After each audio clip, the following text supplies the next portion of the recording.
Good afternoon and welcome to this CTUI webinar with the title How to Spend It, a proposal for a European COVID-19 recovery program. My name is Sotiria Theodoropoulou and I'm the head of the Research Unit European Economic Employment and Social Policies at the ETUI, and I will be moderating this webinar today. Before we begin, I would like to inform you of some technical issues. The first is that this session will be live streamed on YouTube and recorded for the ETUI's YouTube channel and website, and all registered participants will receive the link on Monday. The second point is that participants can write their questions in the Q&A space at the bottom of your screen. Depending on the time available, we will try to group and address as many questions as possible to the speakers.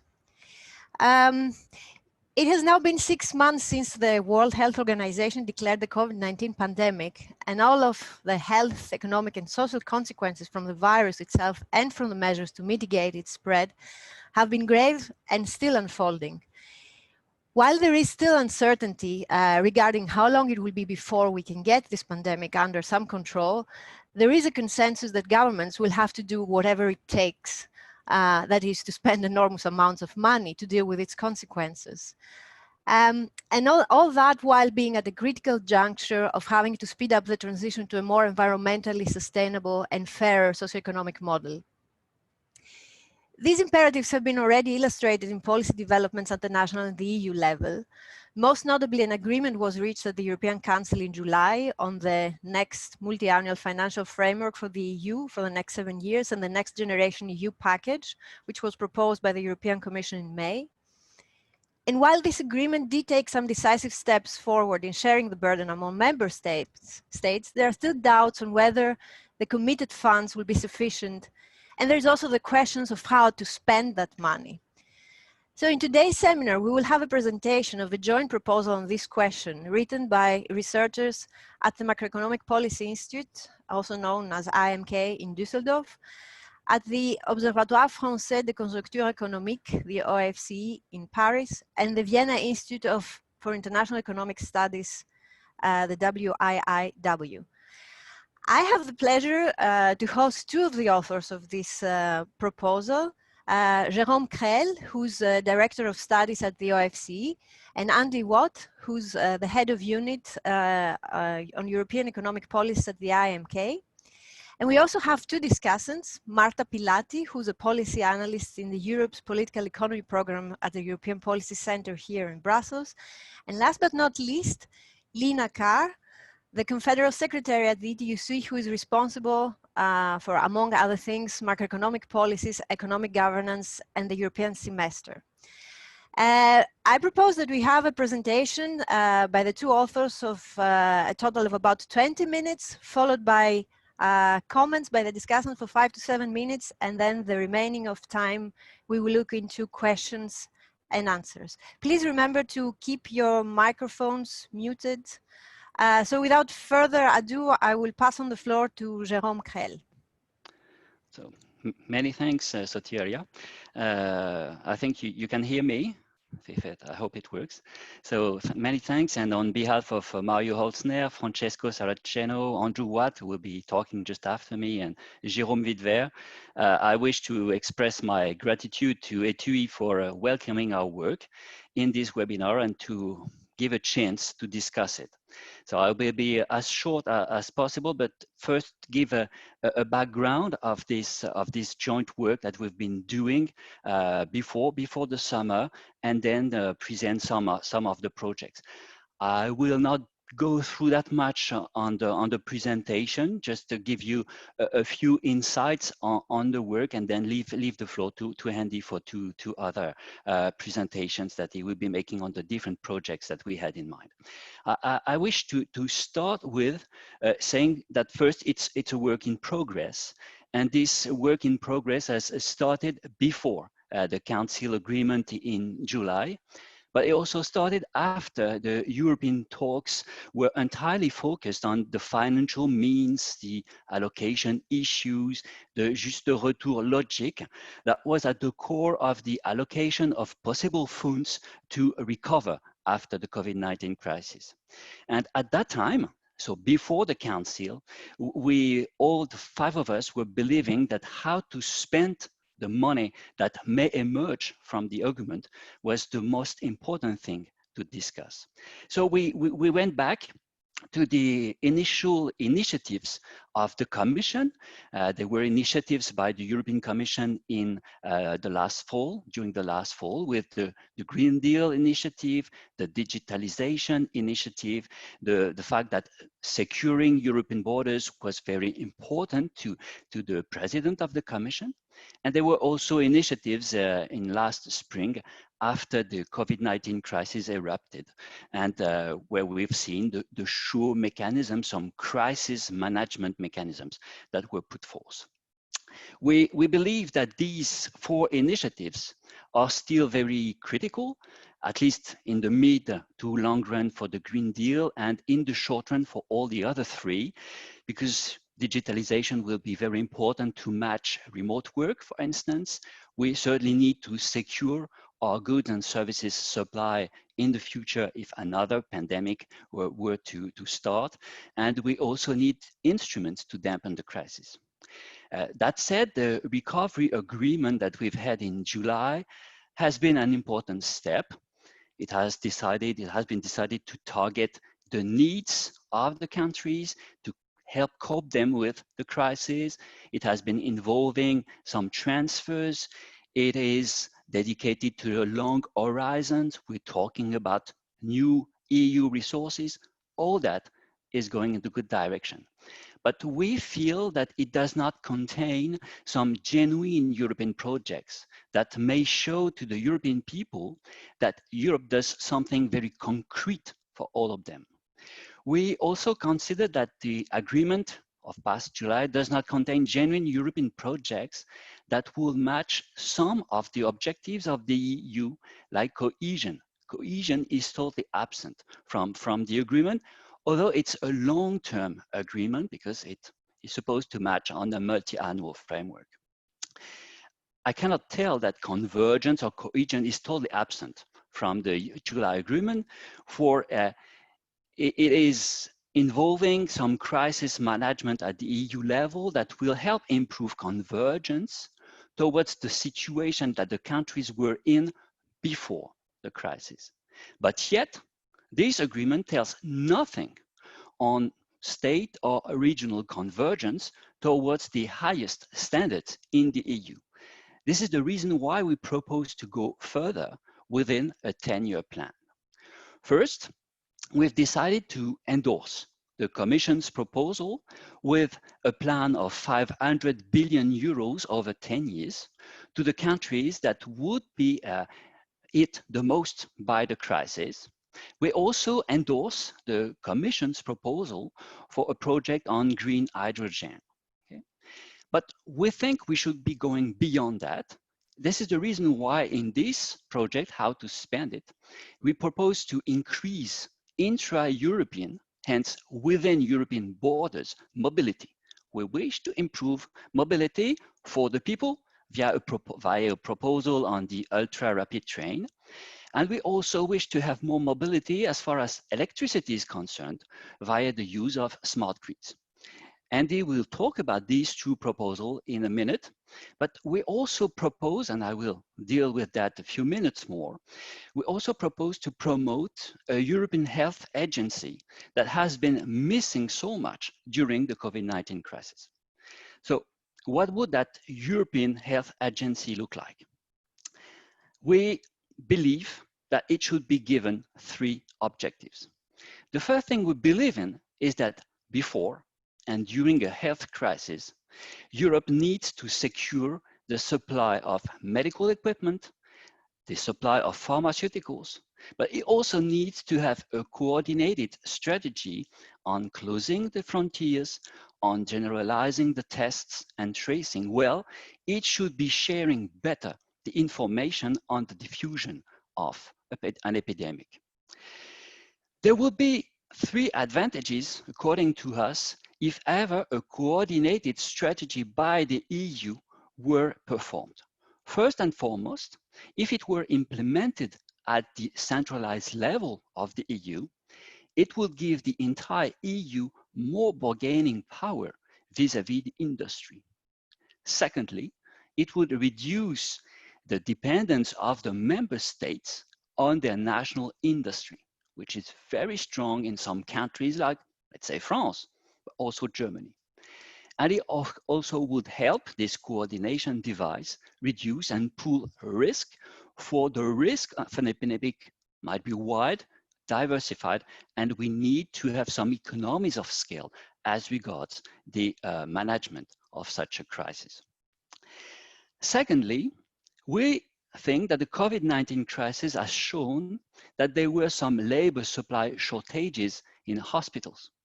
There were people missing in hospitals to cope with the large demand for health during the crisis. But having said that, it's not always possible to have some medical staff improvise themselves into being an expert in another medical specialty.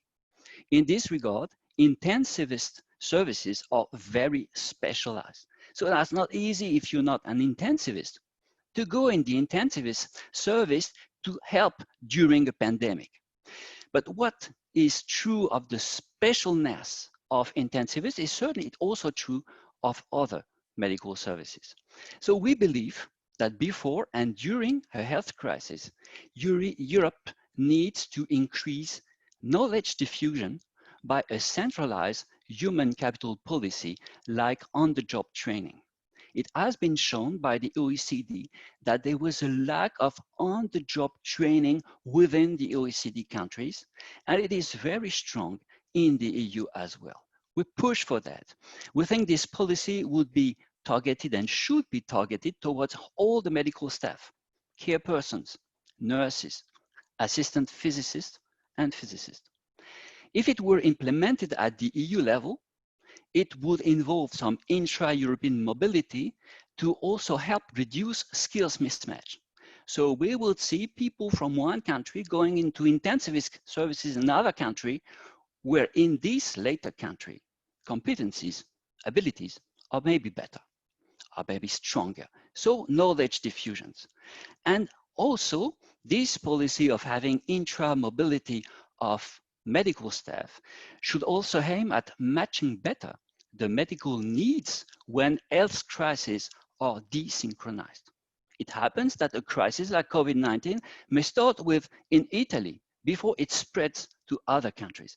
Hence, it's possible to improve the overall situation at the EU level with intra-mobility within the European Union. Thirdly, we believe that there are some investment shortfalls in the health sector. The Commission has reported that per year, the investment shortfall in the health sector is worth 50 billion euros per year. We believe that these investment shortfalls cannot be left fully unfunded. In the Next Generation EU proposal by the Commission, there was a proposal in favor of health, in favor of promoting the health sector to try to alleviate this health and investment shortfall. In the end, with the July agreement by the Council, this has fully disappeared. We think that Europe needs to improve health access in countries where there is no fiscal room for maneuver, or where the domestic health system lags behind and fetters the cohesion and convergence towards the highest standards of living, which is an EU objective. So we have borne in mind this objective. We make proposals that are whole in agreement with the EU objective as they are laid down in the treaty. So we call this threefold policy on health, the Health for EU policy, and we propose to fund it with 40 billion euros per year. That seems reasonable. It's still below the needs that are reported by the Commission, but that's also important for the people, because it would show that the EU as a whole take better care of the people, and it also would be critical to overturn the divergence that has proven so harmful after the former crisis, that of 2007 to 2009. Okay. I'll stop there and leave the floor to Andy Watt, that will be presenting our proposals on transportation and on climate mitigation. Thanks for your attention. Thank you. That was perfect timing.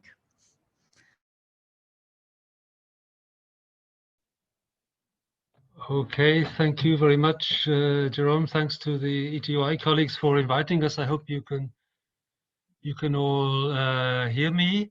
Perhaps just go briefly back to the overall framework here, just to show where we are now in the presentation. So within this EU pillar, with an overall volume of 1.5 trillion over a 10-year program. Jerome has already discussed this, the Health for EU pillar of that section of the plan, and I'm going to talk now about the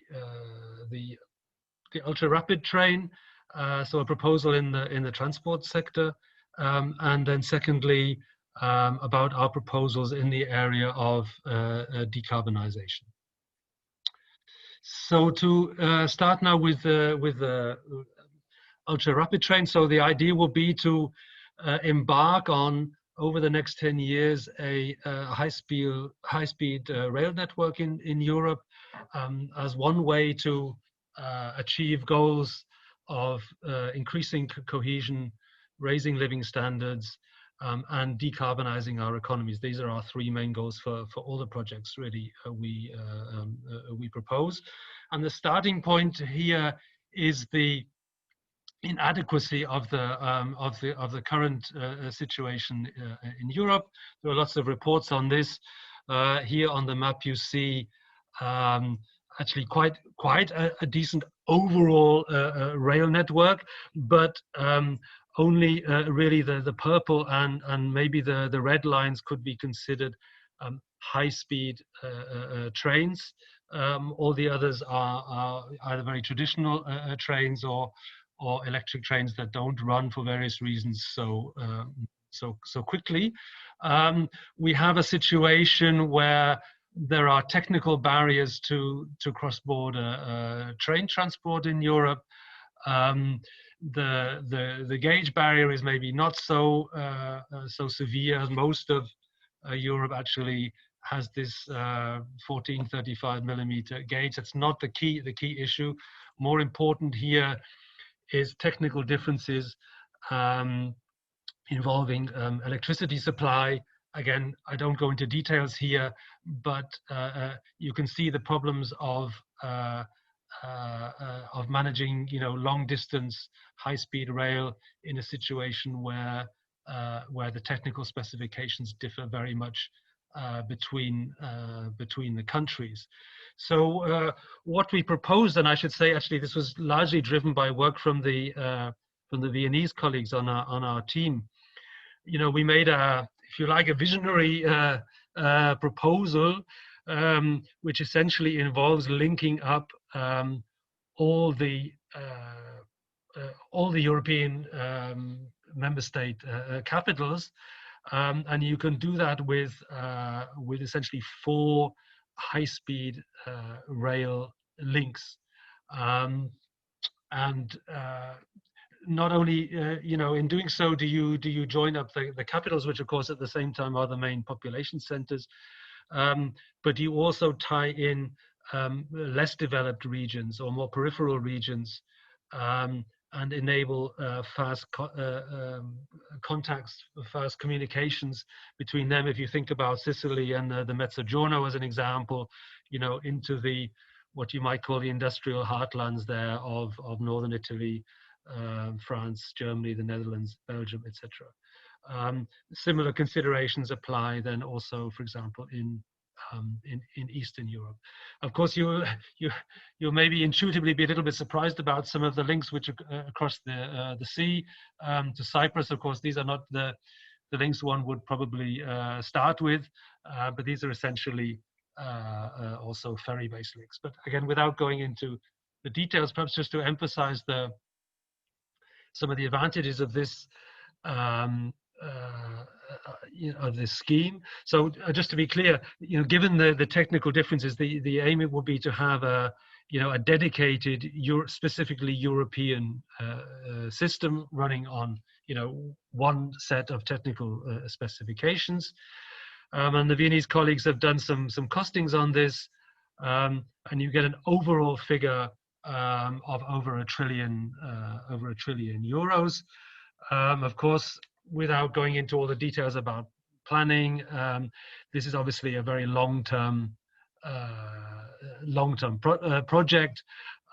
What we essentially do in our overall scheme is to say, okay, we're going to finance about half of the cost, so half a trillion euros, and that could be spent arguably over a 10-year period.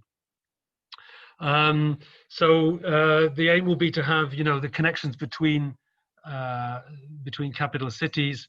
An example given here is then Paris, Berlin in 4 hours, which would also encourage people to move from air transport to rail transport, reducing carbon emissions. It would have a short-term, boost to the economy in the interest of helping to get out of the COVID crisis, just by virtue of being, public investment. It will be a visible sign of a European public good, a visible sign to European citizens. It would overcome this juste retour problematic that we saw over the summer has dogged the schemes based on national spending priorities, which is the way that the Recovery and Resilience Fund is based, and would also have implications on the supply side by helping to develop, in contrast to, or in as in the competition also to what, for example, is going on in China, to develop large-scale European champions in the transport sector. Okay, moving on to decarbonization and the energy sector.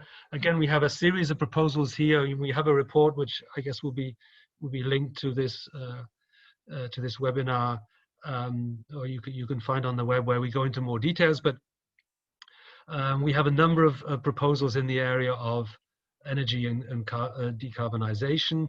One would be to simply boost fundamental research. Those of you who followed the debate over the summer noted that was actually the expansion of Horizon Europe was one of the areas which was actually cut back thanks to the efforts of the so-called frugal countries. We think that boosting fundamental research in the area of the green economy and decarbonization just makes a lot of sense. The cornerstone and what will cost the most money in our scheme is a smart integrated electricity grid, offering essentially 100% renewable energies.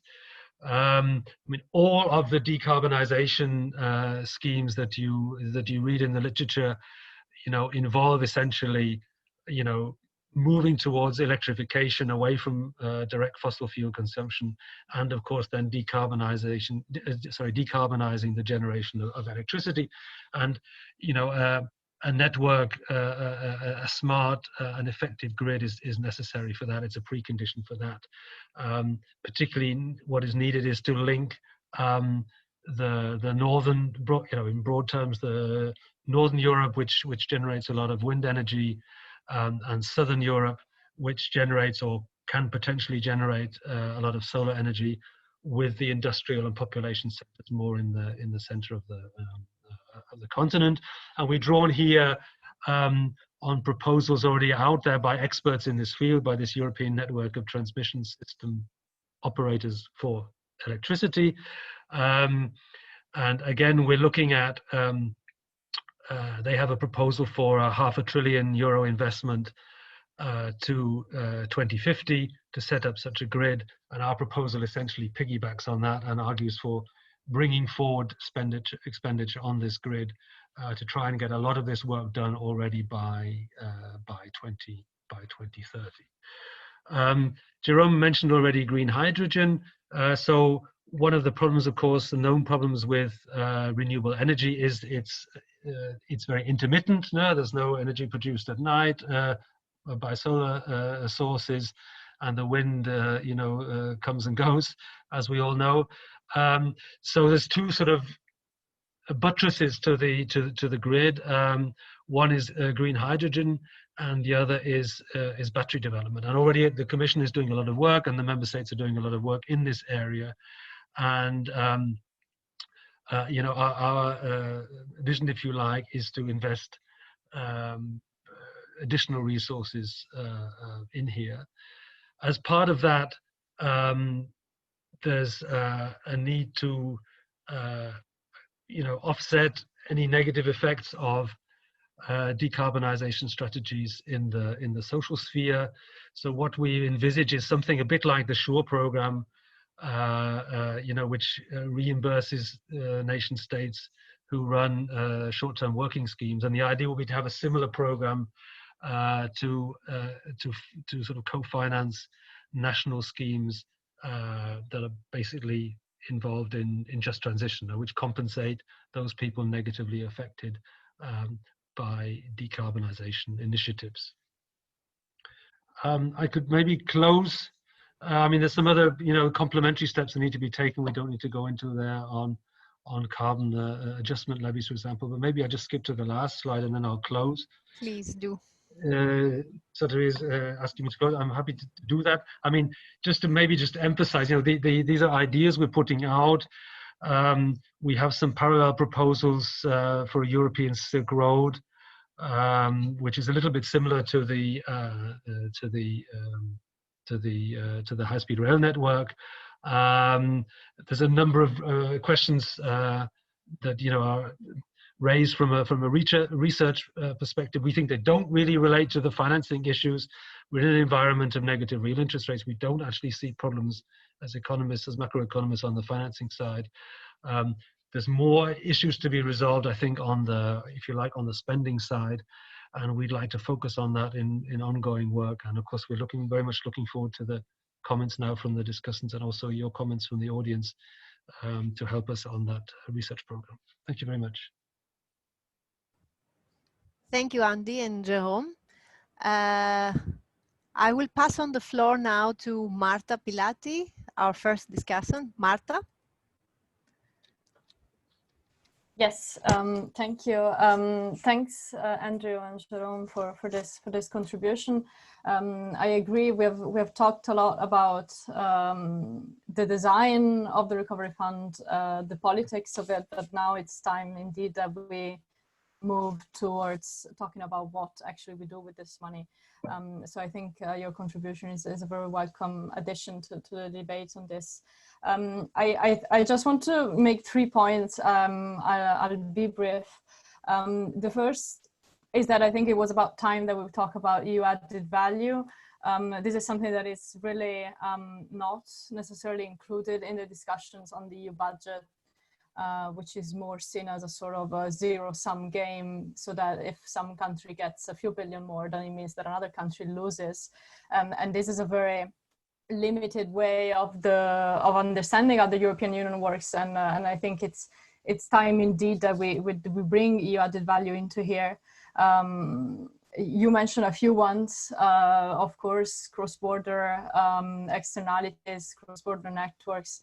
They benefit from common action, but also I think we should maybe meet in a more general conversation on EU added value and the EU budget. I think that would benefit from including other things like benefits from trade and single market integration, cost effectiveness, and other things. But I agree that clearly climate action is one of the most evident areas where common action makes sense.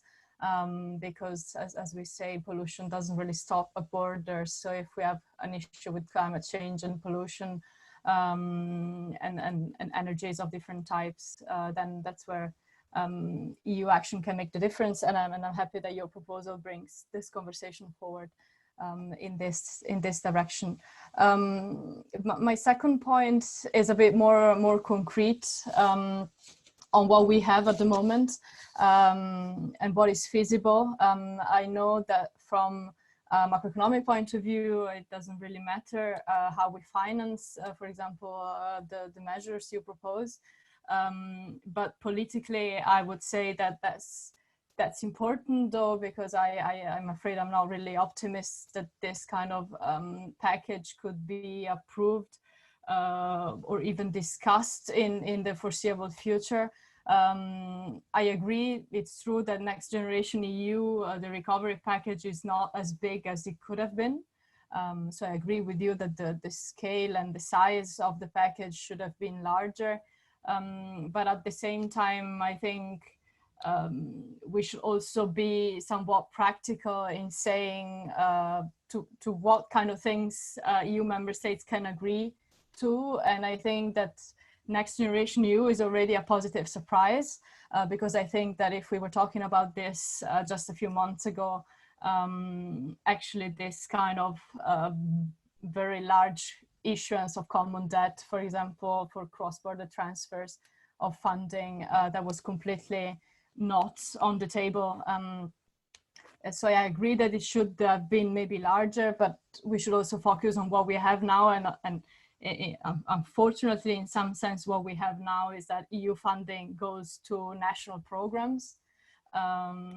So I agree that there could have been different types of investment that were maybe that would contribute more to EU added value. But I also think that even if we only have national programs, we can still, in a sense, find a way to increase added value at EU level. And this is, for example, by avoiding duplication, which is a risk that is quite present. For example, as you also mentioned, basic research. If every country does basic research on one topic, then you have duplication, and that's not cost effective. And it can also have to have critical mass for some projects where more investment is needed. So I think there needs to be some sort of coordinated response at some point to see how these different national plans can maybe be coordinated on some points, of course not all, to create value at EU level. And lastly, my third point is a bit more general on the effects of this crisis on the level playing field within the EU. I think there is a kind of recognition by now that different countries will be affected differently, and this is not only because the crisis touches different countries in a different way, but also because different countries have different capacities to respond to this crisis. And the purpose of Next Generation EU was also to address this issue, because as I said, it involves cross-country transfers to support the most vulnerable areas. But I think personally that will not be enough. So yes, the recovery package at the moment has a sort of trying to level the playing field between member states. It has this feature, but I don't think it's enough.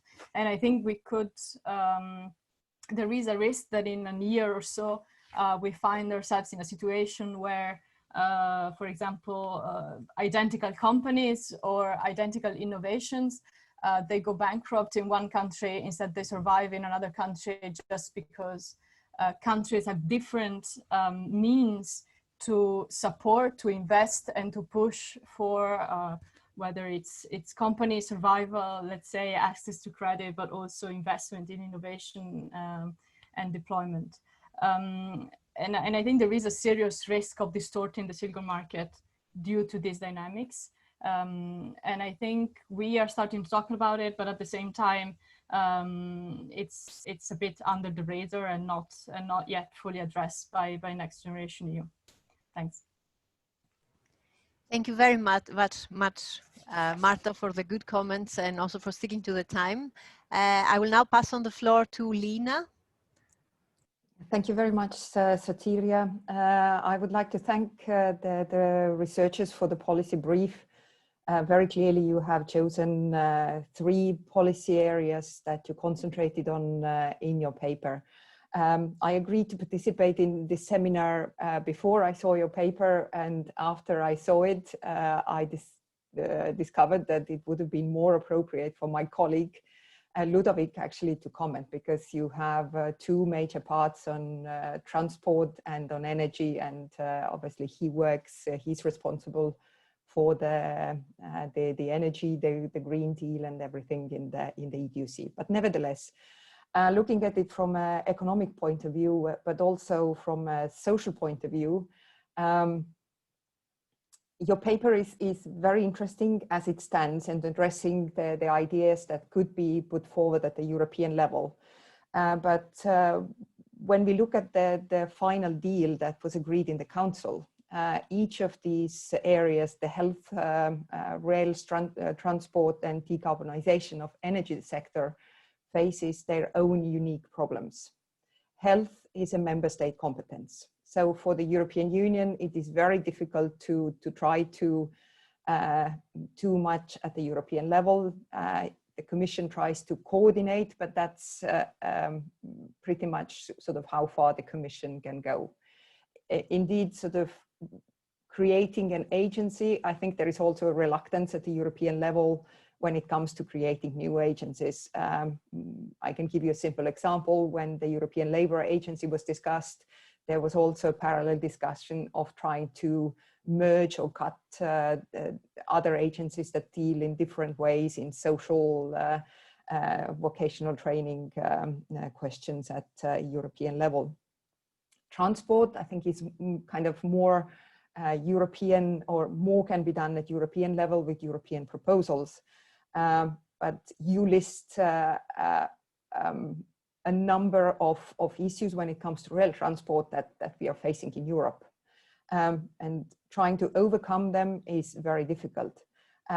In addition to these, if we are talking about building a parallel new track, we are going to face environmental questions. Where is this track going to run? What kind of environmental, ecological effects is it going to have? I can give you yet again another example. All the delays that have happened in trying to plan for Rail Baltic, for example, the money has been allocated, but it's not happening precisely because there are court cases. There are so many obstacles in terms of environmental impact and sustainability questions. When we know that, when we talk about energy sector, for example, yet again, I come from Estonia, so I can tell you that the Baltic countries are still not integrated into the European grid. The electricity is still, the stability of the current or the frequency of the current is still dependent on Russia. So before we can talk about the European Union grid, we have to solve this issue. And then we can start integrating these countries. And in Europe, there are many other energy islands existing. Then looking at the financial aspect, we know that the health for EU was cut from 9.4 to 1.7 billion. We know that Horizon program was cut from 94.4 to 80.9. And we also know that the Just Transition was cut from 40 to 17.5. So all these areas where we are looking to utilize the next generation and recovery fund money, they've been all cut. So the money is not really there. And there were other crucial funds that were cut in the budget proposal or in the agreement that the Council reached, like InvestEU, REACT-EU, and also some of the external programs. The Solvency Support Fund for companies was cut. So, but all these are all very important elements when we look at the social aspect of the recovery. And we cannot really have any meaningful greening of the economy if we don't look at the social aspect. And we know that the inequality was really high before the COVID crisis, pandemic crisis hit. And now it is even worse. So we also have to look at how we increase people's well-being using the recovery funds. the proposals that you have, obviously it requires lots of construction building work, which in turn generates jobs. But then immediately the question of skills and sort of availability of skilled workforce kicks in. Another area where there is a lot of discussion where we can kind of green or cut the greenhouse emissions are our European building stock.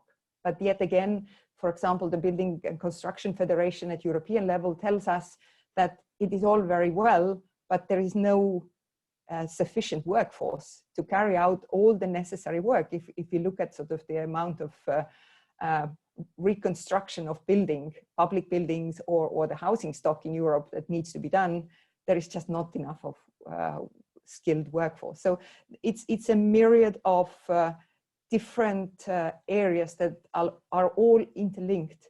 And I understand that all research has its limits and it's defined from the outset, so that you decide where you're going to go and how you're going to approach the topic. But from the E2C point of view, we always look for the socially added value, the added value for the workers of Europe when we are discussing big, large European level projects. So these are sort of our real concerns when it comes to various elements that you outline in your policy brief. And of course, at the same time, we appreciate very much that the whole recovery fund and the Next Generation EU, it's a really innovative approach. Even just 6 months ago, actually, when the crisis hit, nobody would have imagined that we come to the summer and we agree on a common debt instrument at European level. That was unimaginable. Even trying to discuss it at European level at the end of last year, it was almost impossible. So we have taken lots of big steps forward, but we have still lots to do, and we still have to rethink how we are sharing the sparse resources that are available. Clear, not enough.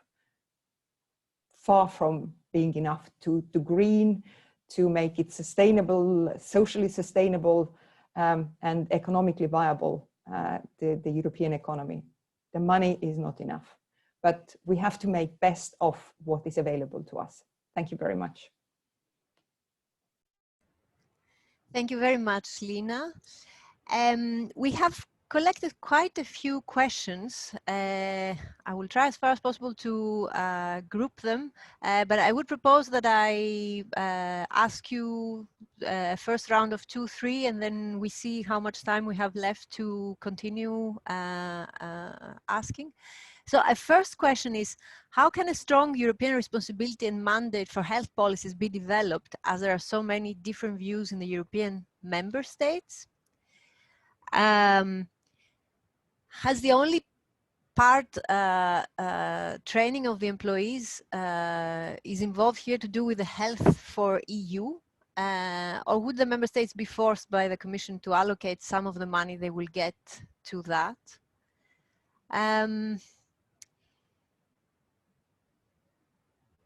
Another question. Yes. You mentioned, Andy mentioned just transition co-financing of national programs. How does this relate to the just transition mechanism that has already been announced? And we did not hear much about coordinated investment programs into electromobility, charging stations, battery production as examples seen as bottlenecks and to some extent included in the EU recovery proposal. Any thoughts on that?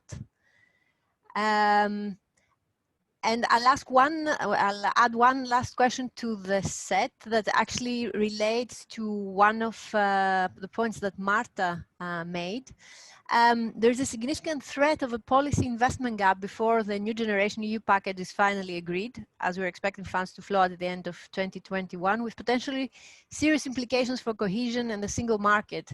A number of national recovery plans have been launched, for example, in France, Germany, and Italy, and sectoral plans, for example, the automotive plan in Spain or Germany. Have these been analyzed? And what are your thoughts about the inclusion of provisions on reshoring within the EU? So I'll give you 3-4 minutes each to respond. So, Andy, do you want to be the first, or I start? We can't hear you, so I don't. The first questions were related to the health part of the proposal. I would suggest we start with you, then we move to Andy, and then to Marta, and then Lina if she wants to intervene. Okay. Thanks to Marta and Linda for their nice comments and well-deserved criticisms on this work in progress. I say it again, and thanks for the questions that were arisen. As far as the health sector is being involved and answering the question,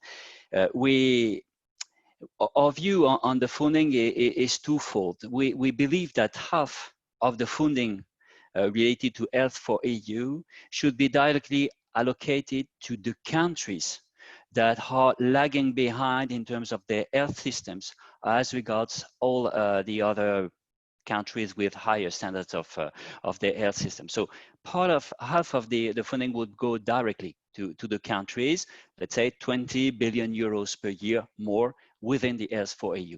And there will be the 20 billion euros remaining for the policy related to medical equipment and pharmaceuticals and vaccines and so on and so forth. And this part that I've been discussing on the mobility of the people, that should be done, this mobility on a voluntary basis by the doctors, by the nurses, by the caretakers that are willing to go somewhere to improve their knowledge, or that are willing to go somewhere to help another hospital in another country to improve its knowledge. So it's not we do not have the view that the Commission will be deciding who's going where and how to allocate. It should be done on a voluntary basis. But of course, at this stage, as regards the political feasibility of what we were talking about within this seminar, it's true that we've decided to work before decisions were taken. Some decisions are about to be taken, and they are very important. I said, and I think Andrew is agreeing with me, that it goes certainly in the good direction, but we do think it doesn't go the step further it should be going. And as regards health, for instance, of course, it's not a European Union prerogative. But what we've seen during the latest crisis, the crisis we're still in, is that we haven't had the flow of information that we require. We haven't had the coordination on closing or not closing frontiers. We haven't had the information on how Germany was tasting and why it would be successful. And maybe France should have been doing the same, Italy should have been doing the same. We believe that if we had a bit of the health policy done at the EU level, the health of the EU citizens would be improving. This is what we had in mind, certainly more of wishful thinking at this stage than anything else, but I think this is the way we think we should be going forward. And just to finish with, as Linda said, 6 months ago, we didn't know we would be having this next generation EU. 10 years ago, we wouldn't have imagined that the ECB, the European Central Bank, would have some unconventional policies. So sometimes changes happen. So we try to propose some ideas that may make things happen in the future, and we will see. Andy? Thanks, Jerome. Yes, so thanks both to Marta and Lina. They're really very useful and interesting comments that will enrich our research going forward. And we do have a discussion in the paper a bit about this idea of European added value, and we try to think about elements where there's a genuine added value to do these things at the European level, and we think there's a reasonable justification for focusing on decarbonization, transport, and health for that reason. And partly it's also, of course, because the debate has changed, and I'd like to pick that up. It's a little bit what Jérôme said at the end of his last intervention. So we all agree, that 6 months ago we couldn't have imagined that the next generation EU would be passed. Despite the weakening thanks to the frugals, it's still a major step forward, and we say that, and we all agree with that. I think the question is, what does that mean now going forward, right? And both the commentators seem to be implying that, well, having made this step forward, it's now not the time to push more, but it's time to sort of consolidate. I'm not so sure about that. I mean, I think the debate has changed, right? I think most obviously, perhaps in health, that the COVID crisis has changed people's minds, right, on the feasibility or the desirability of having some, as Jérôme emphasized, some functions performed at the European level, and particularly where I know the situation better, I think in terms of economic policy, right, and I think climate is anyway a given that has to be done largely at the European level, but I think also in European policy. I mean, I'm based now in Germany, and the debate in Germany has changed, right, and the German finance minister Olaf Scholz is saying, next generation EU is a step forward that we have to build upon, right? So, I think that the debate has changed, and I think doors are sort of opening that would enable us to move forward. And particularly if we make progress on the own resources, right? We didn't really discuss the financing side too much today, but if we really manage to make progress on the own resource side, right? Through a carbon levy or whatever scheme you want, or we can find political majorities for, then I think we're really in a different, indeed, a sort of next generation EU, right? In a different situation where we can be more ambitious, if you like, about what we could do. Let me just say a word on scarce resources. I mean, governments argue that way, right? But from an economic point of view, if you have unemployment, then you have scarce resources. Sorry, you don't have scarce resources, right? You have resources that are not being used. No? And I think again, the immediate COVID crisis has led to unemployment. And I think, there will certainly be construction workers amongst those unemployed people. And for some of the tasks that are needed to insulate houses, for example, fairly short-term training schemes could enable people, coming from other sectors to perform those sort of jobs, right? So I think we needn't accept this sort of bookkeeping logic. That countries say that our debts are increasing. We shouldn't forget, we have basically zero inflation now. We have negative real interest rates, right? So solvent borrowers like the European Union can borrow at negative real interest rates, right? So that again is a sign that we don't really have a shortage of resources, right? We actually have resources that we could be profitably using that we're not using at the present time.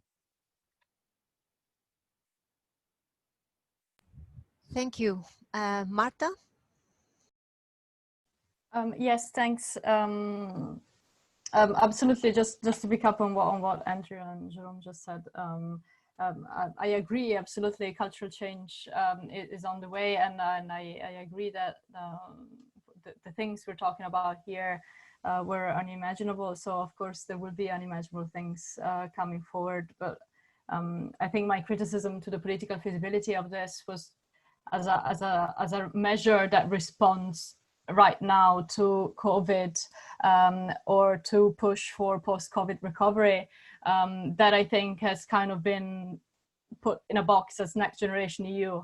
But I agree, and I hope that you know, in a few years we'll realize that the climate transition needs much more investment than what's on the table right now, and that proposals like the ones you're putting forward will finally be discussed as feasible. On the question about gap compared to time, absolutely. The issue now is timing, and when it comes to quickly spurring the economic recovery, of course, as soon as possible, it's the best way forward. And we know that there are now months that will have to pass before the whole package can be approved, and even more for it to be indeed implemented. But I think that the timing of disbursement of the funds at the EU level, I think there's a bit of flexibility there, because I think the way it's planned is that member states will be able to at least plan for those investments or advance part of that investment, which will then be reimbursed in a way with the money raised through Next Generation EU. So even if the bulk of the money arrives, the first bulk of the money arrives late 2021, there should be ways and mechanisms for it to actually be implemented before. And on reshoring of activities in Europe, I think that's going to be inevitable. Already before COVID, we were talking about how much Europe is fragile in its value chains, connections, and how much it relies on foreign suppliers for critical materials and components. So I think it was inevitable that governments and also the EU took the chance of Next Generation EU and these national plans to implement this reshoring of activities. There is a risk that is not in line necessarily with the sustainability needs that Europe has at the moment. If we think about reshoring manufacturing, for example, and activities are not necessarily green.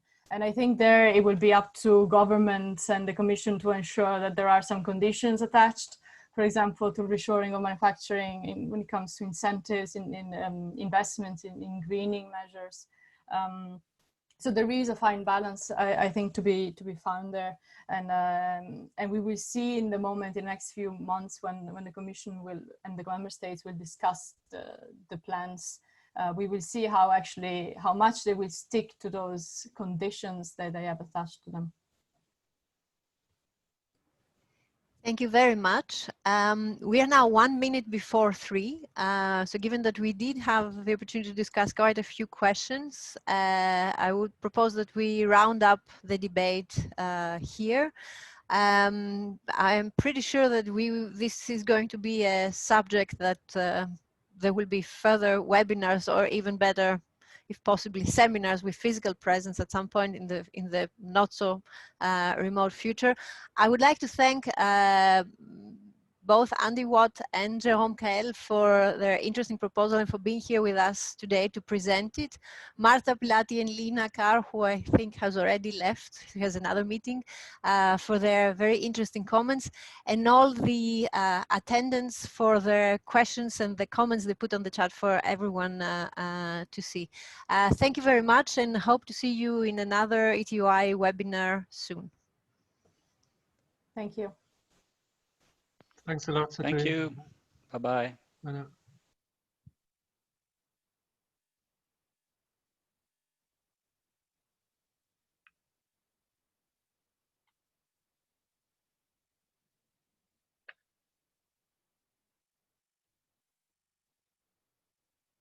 Are we still?